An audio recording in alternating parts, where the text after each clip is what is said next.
What's up, the Science Flipping family? I am back with an incredible podcast. I make the argument that sales is senior to marketing. Most people think marketing is senior to sales because if you don't have leads, you can't sell them. But if you're a terrible salesperson, you have no process, who gives a shit how many leads you have? So my guest today, Benmont Locker, is a self-proclaimed nerd who's done thousands of transactions because he has a sales process like none other. What's up, bro? What's up, man? I love the introduction. If you're ever feeling down, jump on a podcast or somewhere where people introduce you and you're like, all right, cool. That's it. I'm that guy. That's it. You are that guy. And I'm happy to have you. So let's get into some of this. First of all, your background in real estate, you've done thousands and thousands of deals.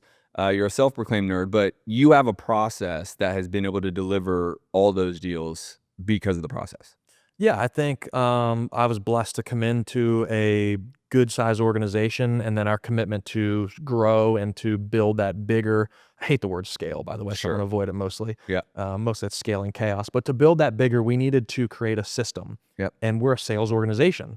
So we went from a little bit of that rogue, really good sales guy here and there, high turnover, high profit, high chaos, to how do we do more of this that's consistent, predictable, and repeatable? And it was like, let's take everything that we love and we know about when a sale goes well, and let's create a process. Let's nerdify and build this said thing that we do on repeat, and then we add people to it, and it's copy and paste, and then whatever more is for you, you can go and do that. Yeah, I've always made the argument, as I said at the beginning of this podcast, like I think sales is senior to marketing, because if you're going to go out there and spend a whole bunch of money marketing, bringing a bunch of leads, but you don't have anyone who can execute on them, then you're literally torching money. So to me, focusing on processes of salesmanship, not just scripting, and I bet you agree on this, I don't believe it's just about the script. The script gives you a guideline of what to say, how to say it, some ideation of like the path you should take. I believe more in the process of like sequentially taking the conversation down a path to get to the right destination. But focusing on sales can create a large organization or a small, tight one. And what you deliver in our space of real estate really focuses on the sales process. Yeah, 100% agree. I made a Facebook post today that said people ask all the time, right? I'm sure they ask you, what's the first thing I should do? I want to get into investing. And the first thing you should do is get good at sales. Yeah. Right? Like inherently someone is going to have a property or contact you about selling. If you don't know how to sell them something, to buy their house, to fill out your documentation and get that tangible piece of paper that says I have XYZ, I see so many people, and coming from me, I'm very objective, and right, I'm a data guy, marketing guy, where it's like, we'll do all of these little things over here that have nothing in correlation to what happens when we actually have to interact with somebody. Give me, the process as you see it right now, and specifically to real estate, but I would argue based around your experience and your skill set, you can put the same 5-step process to any industry, any vertical, anywhere, as long as it's a process, correct? Yeah, for sure. And it's an emotional based journey. If you can do it in housing, you can do it anywhere. Yeah. Because you take what is the most important, biggest decision of their life, usually ever, because historically speaking, there's not that many people that sell and buy homes. Like historically, my father and his father, you buy a home, you essentially have it forever. Like my grandfather's been in this home for 60 years. Yep, maybe 2. Starter home to the white picket fence, ideal family home is your scale. That's right. Yep. So yeah, if you can crack that code of communicating with people and navigating that sale, man, you tone that down to selling widgets that are controllable and like not as emotional. I mean, you're off to the races at that Walk moment. me through your process. Yeah, so our process is really simple. We start with really building trust with someone. And you mentioned the word script. Again, one of the words like I cringe at. Scale, script, the S words are bad for me. A framework, a talk track, I think is a great place for people to learn and get experience. However, I believe the more you get stuck in the path of following something to guide your conversation, the less fluid it becomes. Yep. Like if you had a clipboard over there checking the boxes, we may miss some of the important details to me, and it's not a one size fits all. So we always focus on building trust. And I'm not talking like, hey man, your hat says dad gang, I like dad gang. Oh, cool. You got a coffee? I've had coffee before. That's awesome. Right. Would you like to sell me your house? That's now what people for think is 70 cents on the rapport. dollar? These days they're like, oh, I'm building rapport. Oh, you have hair, I have hair. Yeah. By the way, I don't have hair. Yeah. But you know what I mean? It's like, that's what they think rapport is. That's not rapport. It's commonality. It's not rapport. Yeah, but that's so surface level. Right. And it's like, if you really want to build a connection with someone, I always say we start with the beginning. You have to build trust, and we start with the end, which is close for next steps. And typically we want to close for a contract. That's the next step we want to take. So if your conversation is about black coffee up front, and then I'm going to ask to buy your house at a discount so that I can do what I have to do with it at the right price, like, there is no linear connection. Right. And investors generally get emotional, and we're a little bit reckless of entrepreneurs, and we pick the pieces we like. Yeah. We go to Build-A-Bear with emotions, and we're like, ooh, I like contracts, I like revenue. And then it's like we skip all of the things, and you can't. Like, the Yeah. math says it starts here and ends here, and we have to do everything in between. So with that in mind, we build trust, we qualify and disqualify a lead pretty extensively, so that when you're spending your money, you're either a heck yes, we're in, or a heck no, we're out, and I'm okay with the fact that I just spent $500 to have that conversation. So you're going tip to tail, one call. Do you ever do a two-part close? So we are, we're boots on the ground. So, right, we have inside sales, or setter closer model, inside sales and acquisitions. But we run the same sales process in both. And interestingly enough, it's the same process both times. And like, that person is going to call in and learn about our services. Our close for next steps there is an appointment to send out a home buying specialist. If you're virtual, the close there might be, hey, my acquisition agent will call you back. Or if it's a one call close, somewhere in that call, there still needs to be that qualifying phase. And then you say, okay, when this happens, now we're into like the offer making I like process. the two-part close because I actually agree with it. The setter closer model, even when I coach my students, and I'm not a sales coach like you, when I just coach them on the real estate transaction, it's always a, hey, let me get my senior underwriter, let me give my senior acquisition specialist on the phone with you, because I run everything virtual. Yep. So I don't have an in-house boots on the ground. Yep. But that, I believe, is the best model. And shockingly, probably the biggest salesy type industry, car sales, Yeah. runs the same model. Mhm. And for some reason, people want to be like, I'm going to take it from tip to tail, one call. Like, even if you just say, excuse me while I go get my boss, Yep. you're essentially creating a two-part close, just like the car industry. Correct. Yeah, it could be one setting, it could be one call, but create that space. That's right. And there's a lot of reasons to do that, right? One is create the space for where somebody says maybes. Imagine every time you said, I need to think about it at the end, and then you left. What if you would have created the space for them to think about it? So sometimes we need to do those things, like, why do you think a car manager goes and eats a donut in the back and gets his boss, Totally. right? It's creating that space for you to emotionally get excited, work through the seller's remorse or the buyer's remorse at that point in time. And So let's speak to two different people. One, we're gonna talk to the person who's an in-person business. Yep. They go belly to belly. Then let's talk about how you can do this over the phone virtually. Yeah. How do you create space belly to belly? I think the answer is shorter and easier. Yeah, we physically leave the house. Okay. Like, it is inherent part of our process to create space always. So our agent is in the house going through the things, and they say, hey, whatever the pattern interrupt looks like there, to slow things down, to regain control. Justin, I almost feel like I'm moving too quick. Why don't we take a minute? Let me go out and call my manager to make sure I'm not missing anything. Why don't you take a second and talk to your significant other here and work through it? Or it shows up at the offer, oh, that price, and we're stuck on price. Man, let me just check and see. Maybe my team can see something that I don't Right. want to leave here today without doing everything I can. Let me run out to my car and let me check back with the office and just Yeah. check. Why don't you wave me back in when you're ready then, so I don't even bug you? And then it's like, that's an amazing spot for somebody to Right. be digressing with their other party, their spouse. And then, yeah, man, come on back in. Like, Yeah. a very welcoming greeting to come back. So that pattern interrupt, and creating that space is pretty easy in person. And you already have a step before this in creating space from the setter to the actual acquisition man in the house, right? Yep. I mean, that creates more space to say, hey, next step will be, as we book an appointment, that gives them husband, wife, or wife, or whoever, hey, let's talk about it before so-and-so shows up tomorrow. Yep. They're already creating space and already have thought process of where they need to be, right? So you're doing it functionally in two different spaces. Correct. Now let's talk about the virtual business, right? I coach mostly for the virtual business. Yeah. I do believe for most operations, if you're going to stay small, I would do it in your own backyard. Yep. However, you don't need to. COVID gave us all the blessings. You don't have to do anything in your own backyard anymore. Yeah. So I speak a lot more to this space. How do you create it virtually on the phone? What are some things that you can do to create the space for the seller? Yeah, I mean, it's almost similar. And I wouldn't be afraid, whether it's you throw them on hold, on mute, you schedule a quick call back in 2 to 3 minutes, depending upon the strength of that relationship. is the same, where you're going to say, hey, I've, I just want to make sure again, I'm not missing anything. Let me go grab my colleague. He's sitting next to me. Do you mind if I just throw you on hold for 90 seconds?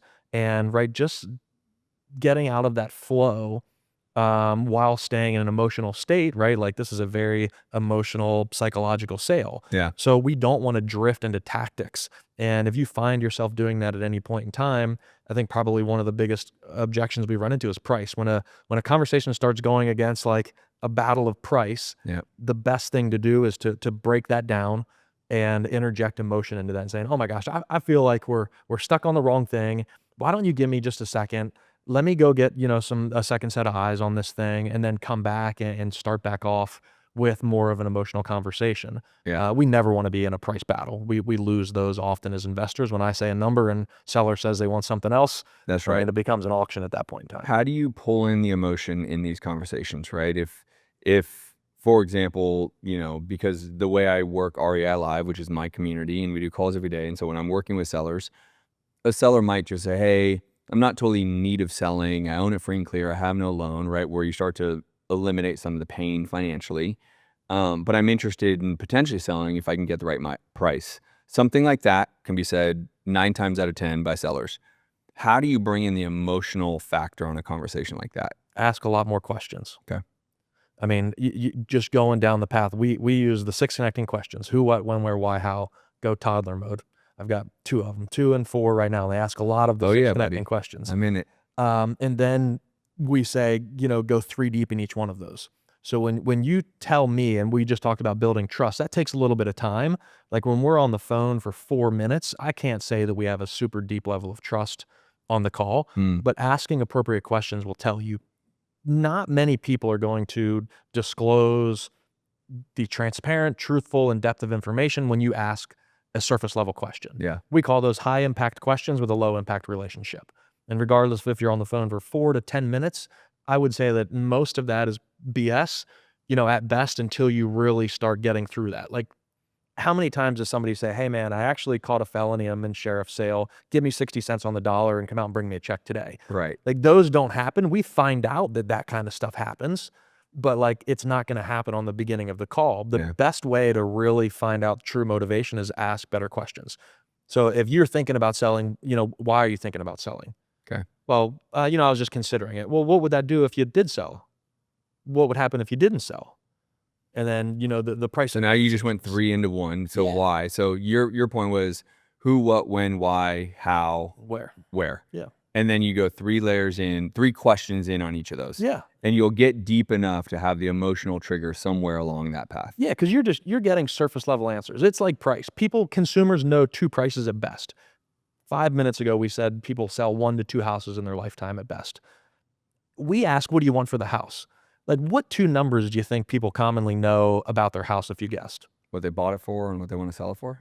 Maybe. Like, and that's Zestimate at best. Maybe a mortgage at best. Maybe a mortgage payoff. They look at a statement. Yeah, what their mortgage is, yeah. So when you ask that question, they're not going to sell it to you for what they bought it for, likely.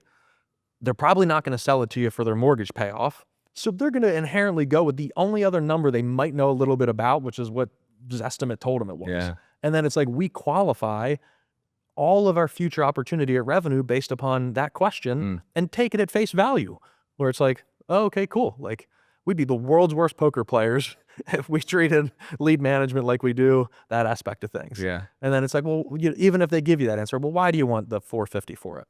Well, I gotta, pay off some debt. Oh, okay, cool. Like, what would that do for you? And how much do you need to pay off the debt? You can ask those questions. Like if you're going to go on this journey with somebody, we have to understand what we're solving. There's 2 questions I've always found so I did door-to-door sales when I came out of college, right? And that led into real estate brokerage back in 2007. We all know what happened in 2008. I fell along with the real estate market, so I lost it all, but went directly into real estate investing, rebuilt, myself and my money and my bank account and my empire and whatnot. But I say this to say I've always been in sales. I've never not been in sales. Door to door to real estate is all sales. There's 2 questions I have always found. You've said it repeatedly. What would that do for you? Yeah. Right? What would that do for you? Any vertical, I don't care if you're selling credit card processing. You talk to a business owner of, hey, reducing your fees, what would that do for you? Yeah. Oh God, I would be able to save this. And then if I could save this, right? What would that do for you? And the other thing is, what's the most important part to you about X? Meaning in our world is selling your home. Don't give me the price, but what is the most important part about selling your home, excluding the price? Yep. Then they think and they say, well, I could be next to my grandchildren, or I could be whatever. It brings in the emotional component for you to lean into for the emotional sale. And then you can push on that, right? Like you'll start to be able to isolate. We talk about conditions and objections. An objection is a belief. A condition is something you can't move. So don't fight conditions, right? Like if you owe 160 and it is what it is, like you're not changing that. If your objection is, I want to net 20 grand at the end of it, we can work on that. Yeah. Because you owe 160 and we can't change that. And if it isn't worth 180, you're not making 20 grand at the end of it. Yeah. So like, let's talk about it. And then like, why? What is important about the 20,000 that you would get? And what do you need that for? Oh, it turns out they actually needed 3 grand to relocate quick. And they wanted some extra money to. Sure. I can want a lot of things. Me too. I got a long one list. That's right. My birthday's this week. I want a bunch of stuff. So let's go through, what are the steps of your sequence to create this process for anyone really, but just because we're talking to investors, let's talk to them. Yeah. So the best thing to do is to start by setting clear expectations. That's like one for us, which is when you call, if you're not willing to go through my process, your process, whoever's, and you need to have that defined, then we have a misalignment. We either need to fix it and get aligned or we're out. Okay. So that's like, hey, for us to be able to give you that offer for your house, we're in person. What would happen today is we're going to talk for 10 to 15 minutes. I'm going to learn a little bit about you. I'm going to tell you about us. And if we're a good fit, what I would like to do is send out one of our home buying specialists. They'll spend 60 minutes with you. And at the end of that engagement, they will give you the best offer possible. If someone isn't willing to go through that journey with us, they're not a good fit for us. And we're okay with that. Like, we need to set boundaries respectively, like on both sides. Right.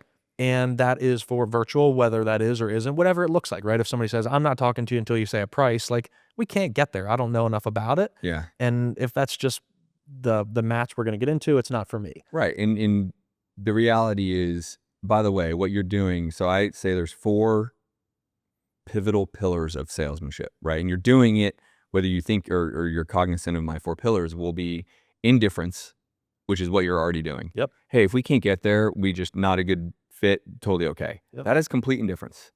I believe that is the best sales tactic there is in the planet. And so then you have fear of loss, right? You have sense of urgency, and then you have Jones effect. Jones effect is your neighbor sold for this, you want this, right? So now other people are doing it, so you should do it. Fear of loss is pretty simple, but confused with sense of urgency. Sense of urgency is time. I only have so much time to complete this. Fear of loss is I literally only have so much money, right? It is gone when it is gone. Fear of loss, it runs out, right? QVC, if you remember QVC, you and I think are old enough to. Yep. My mom was fully addicted. Good Right? show. That was like Amazon before Amazon. e-com. Yeah. So like every day we would get new. My stepfather was, anyways. They did this brilliantly, right? So if you remember QVC enough, they always had a time. Time and a quantity, man. Time and quantity, fear of loss and sense of urgency. They always had it. Fear of loss, there's only 2 left. Time's running out, right? So they did this. They were like right? Then they have Jones effect. How did they use Jones effect? Oh, Susie, who just bought this same purse. Susie over here, tell me all about the purse you just bought. How do you love it? How many oh my God, I get all the compliment. Jones effect, right? And then you have indifference. Hey guys, if you can't get the last 2 in the last 36 seconds, no big deal. The next thing we have is the cup of coffee. This is the best cup of coffee in the world. So if you can't grab this, don't worry about it. A cup of coffee's coming next. Now I'm indifferent. Like QVC knocked it out of the park. Yep. And I think regardless of all the sales gurus, and you yourself are one and you're brilliant at it, these are the 4 that we all have to lean on. And an expert like yourself leans on all 4 of them without even knowing you're doing it more often than not, because a lot of times people don't say it audibly the way I'm saying it. Yeah. But you're leaning on all of those throughout the entire process. Yep. And it creates an experience. Right. And sales is about the experience. So, right, like that is exciting for people to be a part of, right? All of those things, they're all emotional triggers that you discussed. Yeah. So if you're stuck on calculating MAO and a spreadsheet and pre-underwriting a deal and not on the person, think Disney. like, it is the place where you know you're gonna pay the most. Yeah. Like, you cringe booking it. Trust me, I The get this. only way that you go back is because they provide such a good experience. Yeah. So what is the opposite? Like in our world, right? Disney, we don't pay the most, we pay the least. So it's Yeah. like the inverse. So how do you pay the least? Is you create the best experience. Mm. So if you're not, as a investor, creating a phenomenal sales experience that truly is unique, not a script running down the lines like, "Oh, why are you selling?" "Well, my husband died." "Oh, sorry to hear. How old are the windows?" And it's like, right, that's not a Disney Yeah. experience. So you have to create that in exchange for then being able to ask for either a high price or a low acceptable price in this case. And that is all done by pushing those emotional triggers that you're talking about. So we got to number 1 so far. I think you have like 5 or 6. So let's Well, we covered a couple. So Yeah. we build trust, we qualify and disqualify. Okay. We touched on briefly, right? So then it's like, cool, if you're in, now let's see if you're a good fit or if we're a good fit for you. And let me learn about your situation. Let me tell you about what we've got going on. So, right, it's just a continued evolution of that. Yeah. We're focusing on services and people here, not so much the product. We haven't spoken about the house yet at this point in time. Yeah. And then we start to dig into exploring what it looks like to do business together. Okay. And then, right, once we quantify that, now that it's like, okay, cool, you do own a house, it is standing, it didn't fall over. Now we are going to close for that next step at the end, which is what we talked about in the beginning with setting clear expectations of, hey, we are now going to come out there. Everything sounds like we're a good fit for each other today. What time is best for us to meet, tomorrow or Wednesday? So you said something I think a lot of people in the sales space, I've studied sales my whole life, and I'm sure you have too. That's why you're so brilliant at it. There's a minor close and a senior close. That's how I name it, right? Yeah. The minor close is the first one you just did. Okay, cool. It sounds like we're a good fit. I want to schedule a time to come out. That's a minor close. Them saying yes. You're closing them on the concept of taking the next step, Yep. right? The senior close in our space is here's a contract, here's the number, let's do a deal, right? Right. And we start at the beginning of the call with that. Yeah. Hey, if this goes well today, at the end of the call, are you okay with us scheduling that? So like it's kind of like as part of our You're like greeting. do a pre-close Yeah. of the minor close. Yeah. So all it is really is it's very soft for us because it's the most enjoyable style sale that isn't forceful. Like we're not selling with fear tactics, right? Like we're in Miami now, like shout out our boy Wes Watson, but like we're not selling with like, hey, I'll beat you up if you don't sell your house. That doesn't work. Right. So like we have to stay emotional. Your brain is logic or emotion. There's no split. So it's one or the other. So either we are going to choose to go math and underwriting today at the beginning of this call, and I'll save all my time with the fluffy stuff, or at all cost, I have to avoid having objective number-based conversations, and I need to learn about Justin. I need to learn about this property. I need to learn why your grandkids are important to you to get to them, and then I need to craft a unique Disney-style experience to get you there that leaves me a 5-star review, and I just happen to make some money along the way doing it. Do you bring up the words Disney in your script, in your framework, in your talk track? We don't, but internally in training, all of our agents need to be able to provide their own unique version of what Disney looks like. Yeah. And that's like, right, whether that's storytelling, their relatable family experiences, what's important to them, the little things that they do. Like, is it I bring you coffee, I got you a gift card and thanked you for your time today, I wrote you a handwritten note. One guy, says a prayer and leaves a little charm at the end of them. He's faith leaning. The only reason I'm asking is because, and you can take it or leave it, right? I'd actually encourage my team to use, hey, we're like the Disney of this industry. This industry is chock full of people who want to talk numbers, want to talk about your house, want to talk dollars and cents. I understand at some point there's an actual transaction that has to happen. However, we want to be more like Disney. We want to make sure that you are treated with care. This is an enjoyable experience, and we are separating ourselves from the experience we give you, Mr. Home Seller. So that's going to be the focus of our conversation initially. Of course, we still have to get to the home, but I want you to walk away from this initial call, whether we move forward or not, indifference, that you felt great about that call, and these guys are different than everyone else out there. 100%. I would throw it in there. And again, you have your framework and talk track. I would tell you, use it. Yeah. Why not use it? Put it into the talk track. Hey, we want to be like Disney. We want that experience of like, this is why you come back.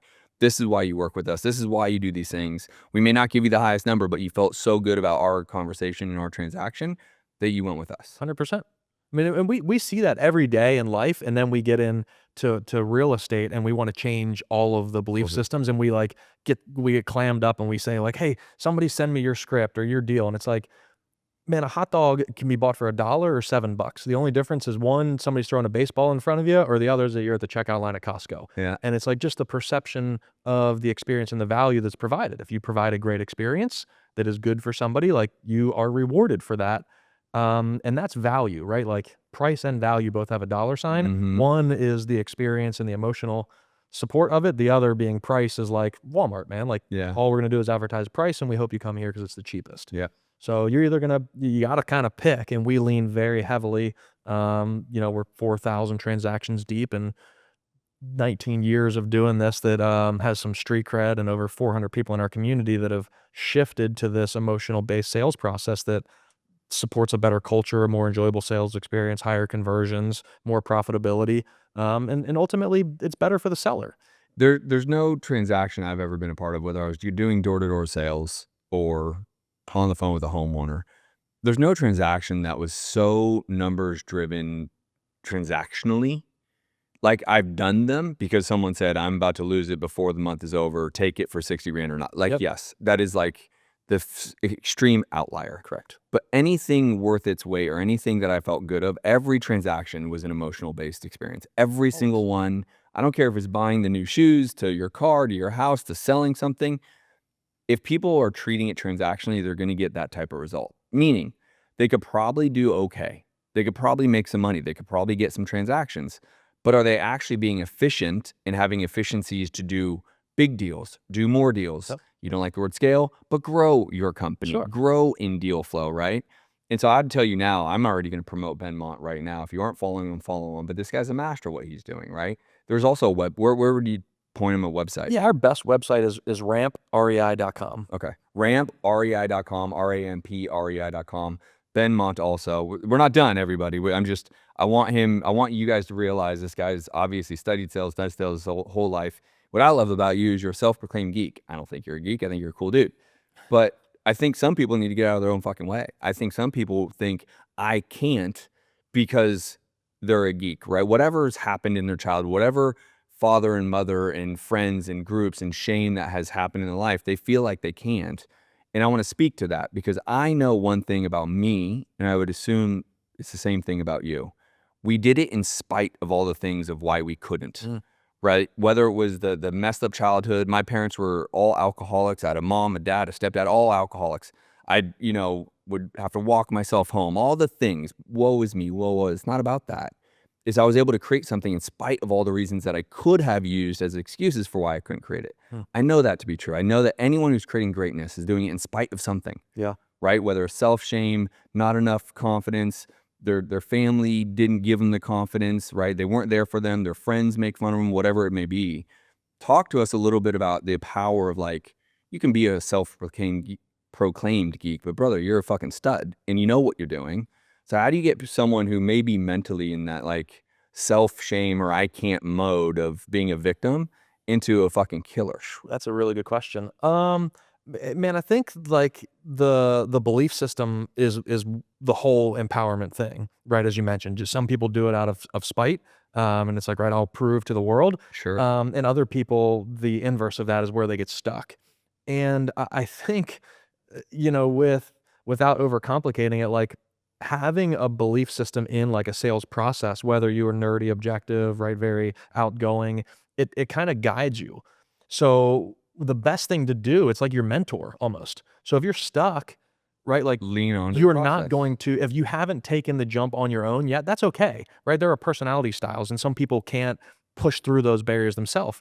But like where we find that introverts and objective people can thrive in sales is they will follow rules, right? And then the rules say do this, and you take someone who naturally doesn't have those just like street style sales abilities and you teach them it and they learn it, then they can effectively compete probably and outpace somebody who just naturally leans on intuition and seat of the pants meter. So treat a sales process in this instance like, or whatever you want to go do, like find the empowerment and the mentor, whether it's a process, a document, a person to help you overcome those beliefs. I was that way for a long time. Like it took me a while to sift through, and a while, I'm talking probably 18 months of like analyzing data on 500-600 transactions before I confidently understood enough about what has to happen in here and all of these variable pieces for my personality type to be like, oh, okay, cool. Like I will start to lean into this. And then 2-3 years later, spun off a whole new wholesaling company and went from 0 to 100 deals in a year. And then a year after that, we were like, okay, cool. Like, let's get into the education space. We literally just proof of concept this thing to 8 figures, this one to 7 figures. Let's go share some of this with the world. And now I sell for that company. And Yeah. like, if you would have asked me that 5 years ago, I'd have been like, ooh, man, oh no, man. I'm a So you keyboard relied on warrior. data, and then Always. you relied on a system. Yeah, And the combination of the two gave you the confidence to go do it. Because 100%. what I see all the time is someone that I've been coaching for over a decade, right? I've been in business for 20 years flipping homes. What I see all the time is people have uncertainty and they lack the confidence. Well, there's a phase of where you need to go. You got to start with a certainty that you can do it. I know, I believe. This is the unseen, untangible. You can't feel it, you can't see it. You believe you can do it because you've seen others do it. Yeah. So you need to believe that first. The confidence grows by the act of doing and realizing, holy shit, I can do the thing. Now I go from certainty to confidence. So some people, like yourself, create the certainty by relying on data and a process. Yep. The act of doing, transacting and doing 100 deals, saying, I just stood this up out of nowhere. Now you have confidence. You're like, let's pour gas on this damn thing. Exactly. Right? So for those out there, they need to start somewhere. And you brought it up. You need to find a mentor, a coach, a community to lean on to create your certainty. Right? There is affordability out there. You have a coaching program, in my opinion, very affordable. I have one. I focus on the larger investing. You focus on sales. Like, lean into someone or a group or a community that is affordable. That's not $20,000. That's affordable to build certainty. Then you want to gain confidence because you see the master, the guy, Benmont, crushing sales. You're watching it happen. You're like, I know I can do this, right? Yep. I'm watching him do it. He's nothing special. Then you can gain the confidence by going out and doing. But people have to get out there and go do. And those that are stuck about the certainty are always going to be stuck, in my opinion, until they rely on the person that has done it before, has what they want, has the lifestyle, has the deal flow, has the resume, lean into that person, ask 1,000,000%. for help, right? People will troll a free Facebook group and nothing wrong with it. That's like day one of I want to learn a little bit about it. But if you're seeking input and insights from somebody that truly you don't align with where they are going, like what the heck are you doing? Meaning like if you're asking for input from somebody who has no credibility, who right maybe has never done a deal but is giving you the direction of your life, like you should want to emulate everything in the foreseeable future on that. Like this place is awesome. Like I want a studio like you, right? Like I want to have the 20 years experience like you, right? We were talking about watches in the beginning. Like Yeah. that's somebody that I want to follow in their footsteps. Yeah. A, you've done it. B, you can share your experiences with it. You can make money and do a lot of things, but like seek direction and influence and mentorship from somebody. And if there's a price associated with doing that, like then by all means, there's got calculated return on investment, but like free advice may not come with a good return, and then you're just wasting time. More often you get what you pay for. Yeah. Right. And then if that's a bad experience, what do you think happens? Now you're like, oh, I can't do it. Right? You wasted 6 months and you're burnt out and everything was bad about it. So now investing equals bad. And that's not the case at all. So, I would say one of the most important things is to lean into a community, a something somewhere that has what you want.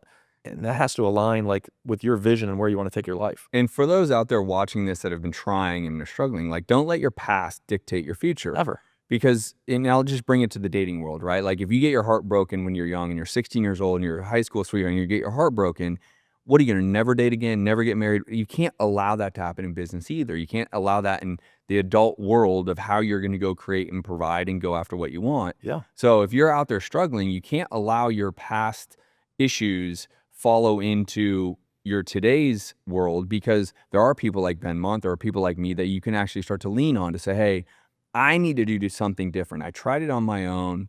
I got nowhere. I failed. I lost money, whatever. It never worked. Well, then don't try it on your own. Go lean on Benmont. Go lean on Justin. Go lean on the people that have it. Yeah. And if you have to cut a check, then pony it up. It is an investment.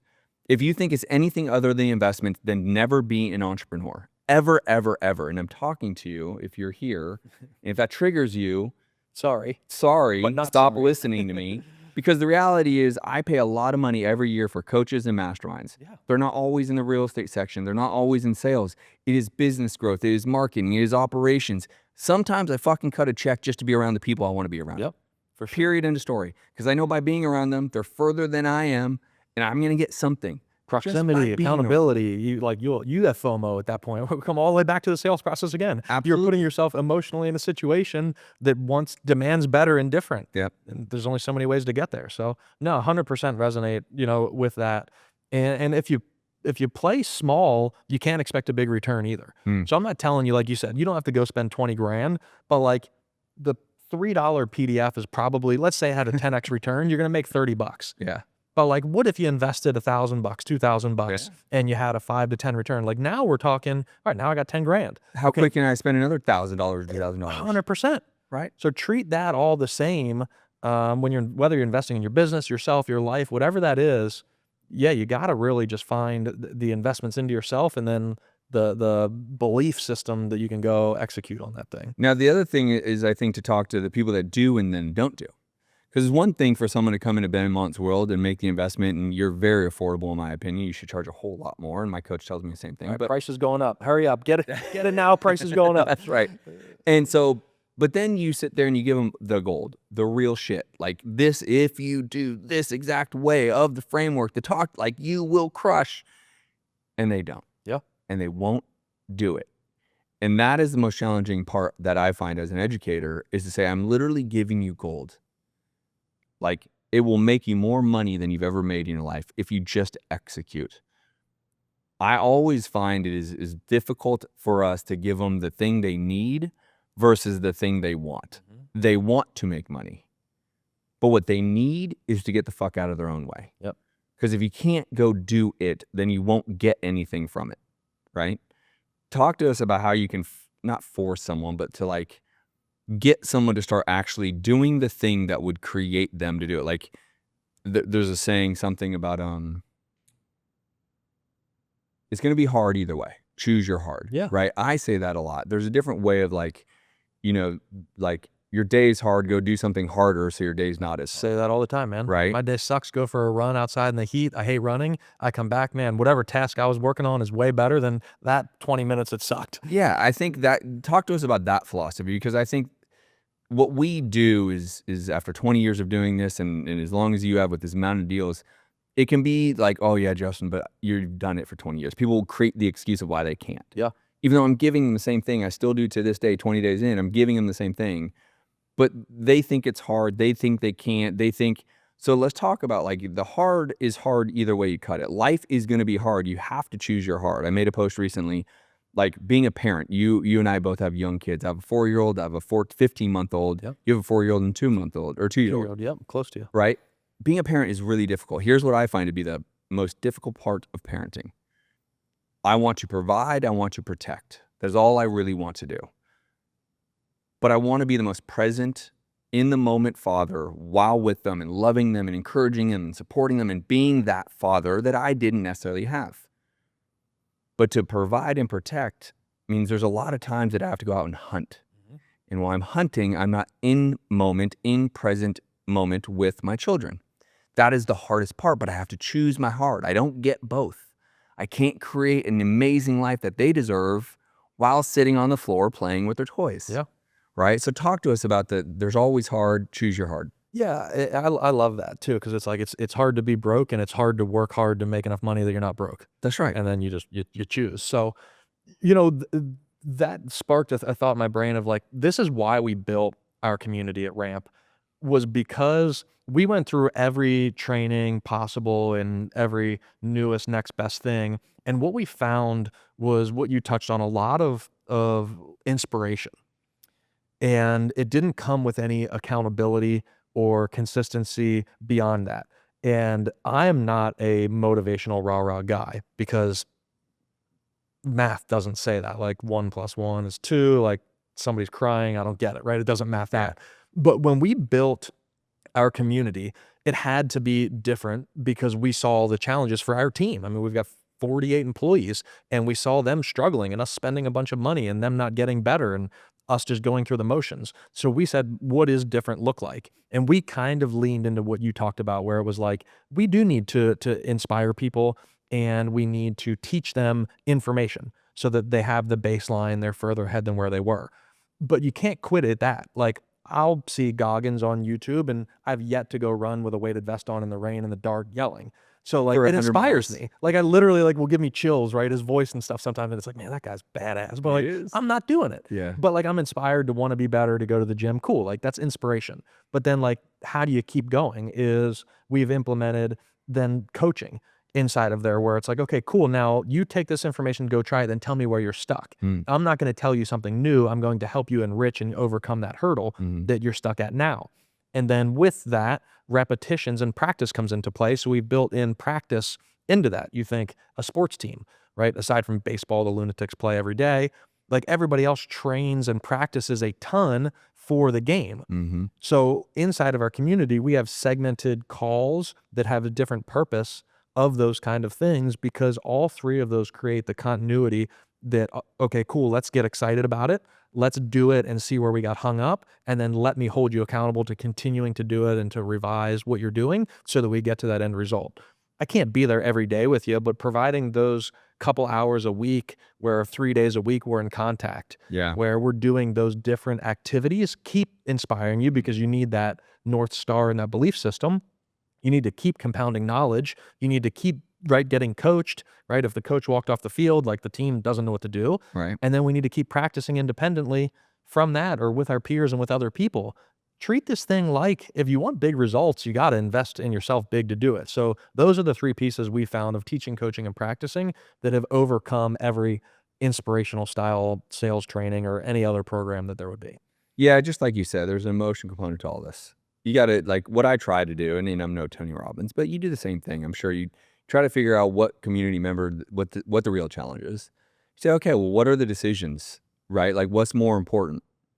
The thing that you are creating an issue about, or creating an awesome life, right? And so you try to find a way to, like, say, hey, if you do these things, if you practice, you do it consistently, you stay a part of the community, then you're actually gonna win. Yeah. I mean, understanding that is the basics of, I think, if I had to say, that's like the basics of success. In general, no matter what you do. Right. And that feels good. Like, when you do that, when you like get those things, and you're learning, right? You're like, you're compounding like dopamine hits of like, oh, cool, I learned more information. Oh, I did it and it kind of worked. Like, that feels good. Like, right, there's a fire smoldering in there. And then it's like, all right, let me go revise this and hit a couple foul shots at home or in a role play. And then you feel even better about it. And then you go back out. That's what a culture looks like, Yeah. right? I think a lot of entrepreneurs, once they get outside of solopreneuring, they want culture. Like, that's not pizza parties and retreats.